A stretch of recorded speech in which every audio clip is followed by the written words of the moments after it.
Guys यति बेला सामाजिक सञ्जालमा हाम्रो एकदमै धेरै चरित्र हत्या भएको छ है। हामीलाई चाहिँ एकदमै भय नभएका आरोपहरू लगाउने होइन, एकदमै गिराएर बोल्ने भइरहेको छ। र आज चाहिँ म अति भएर हामीलाई चाहिँ यो सब कुरा बोल्ने कुनै पनि रहर थिएन र आजसम्म हामी चुप्प नै लागेको हो।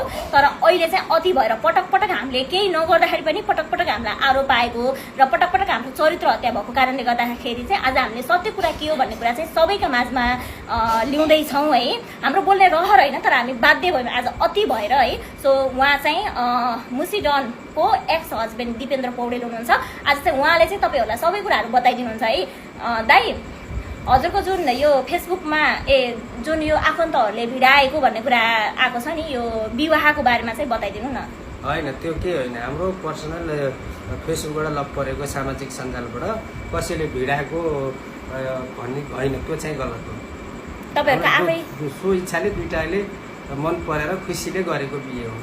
अनि कति कति बिहे भयो, कहिलेसम्म सँगै बस्नुभयो? तपाईँहरू त 14-15 दिन मात्र बस्नुभयो भन्ने कुरा छ, सबै भनिदिनु न। होइन होइन, त्यो चाहिँ गलत कुरा हो। मङ्सिर 1 गते मैले उसलाई हामी बिहा गरेर चैत 11 गते पहिलो लकडाउन सुरु भएको है। त्यति बेला मसँग आउँदाखेरि बसन्ती चाहिँ 18.5 वर्षको थियो। अनि मसँग बस्दाखेरि लगभग हामी सँगै बस्यो, हजुरको 13 देखि 14 महिना बस्यो।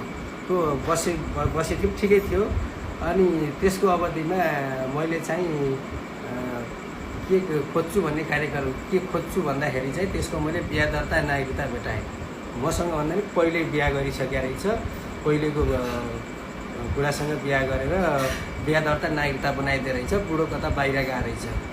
अनि त्यसको म चाहिँ कन्ने केटी भनेर मलाई चाहिँ भनेको थियो। अनि मेरो बाबु छ, छोरो छ, मेरो डिभोर्स भएको, म यति वर्षको भनेर चाहिँ भनेको थिएँ। अनि उमेरमा चाहिँ त्यो र म चाहिँ 9 वर्षको फरक थियो है। अनि सामाजिक सञ्जालमा के आहा 37 वर्ष र 14 वर्ष भनेर आएको छ, त्यो चाहिँ गलत हो। अनि उसको नागरिकता सो गर्न भन्नुहोस् त, नागरिकतामा त्यसको कति छ एज, उमेर सबै थाहा हुन्छ। उसको अझै पनि बिहा दर्ता नागरिकता बसन्ती रेग्मी भुषालमा छ। अझै उसको पहिलो हस्बेन्डसँग डिभोर्स भएको छैन। अहिले दोस्रो तेस्रो बिहा त्यसको हो। मेरो चाहिँ फर्स्ट मेरो बाबुको मम्मी हो, सबैलाई थाहा छ। सेकेन्ड बसन्ती हो। त्यसपछि मैले कसैसँग बिहा गरेको पनि छैन, सामाजिक सञ्जालमा फोटो पनि छैन। त्यो भन्नेले कुरा काट्नेले कोही साथीसँग घुम्यो बोल्यो भन्दैमा त्यो सबै भिडाउँदै जाने भन्दा त्यो सबैको धेरै हुन्छ, त्यो चाहिँ गलत कुरा हो। बसाइ चाहिँ 14 महिना हो।